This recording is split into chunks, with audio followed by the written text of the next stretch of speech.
Hi, I'm your Congressman Bruce Poliquin. In our Declaration of Independence, we claim that all Americans have the right to live our lives, enjoy our property and freedoms, and pursue our happiness. Now, none of this can happen unless we have a stable government, and our Constitution lays out the foundation of that stable and ongoing government. The United States of America is actually an experiment in a different type of government that had never been tried before 1776. Before the founding of our nation, governments around the world were mostly controlled by kings and queens and royalty or by military leaders. But our wise founders believed in something very different. They took enormous risks in creating a new country with a new type of government based on we the people governing ourselves.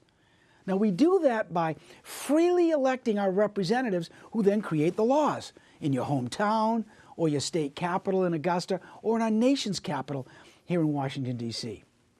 Now, what makes this experiment so unique and so exciting is that our American society exists only by the consent of the governed. And remember, our Constitution was not designed to dictate what our federal government should do. Instead, it limits the authority of a central government and leaves the majority of the power with the people and with our individual states. It's so important here in America to understand that the most responsive government is the one closest to the people. In other words, bureaucrats in Washington should hesitate before creating any new rules and laws to govern the lives of our families back home.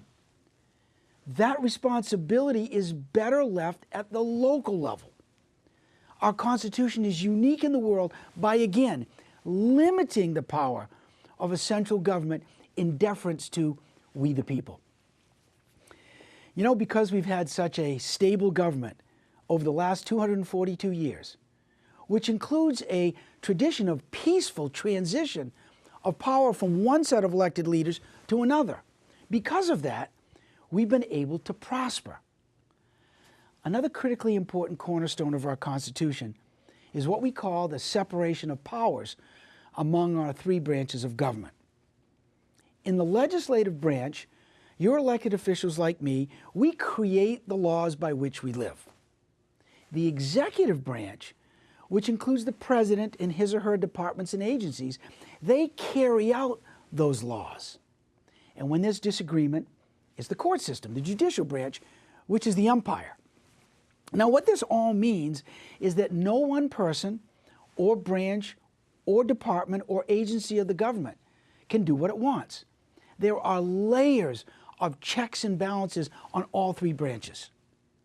All of this creates stability in our federal government. You know, in America, the rule of law means something. And in America, private property is respected. And in America, everyone is created equal. Nobody is above the law.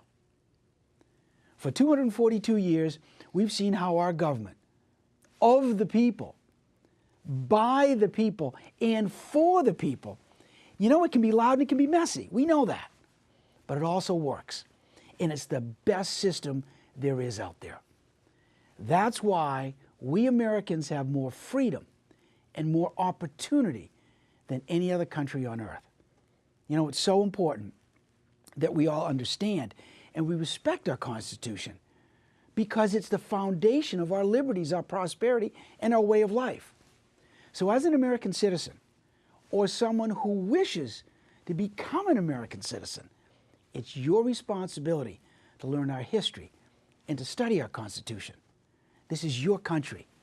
So go have fun with it, go study hard, and just give us a call whenever you want to talk about this. Thanks.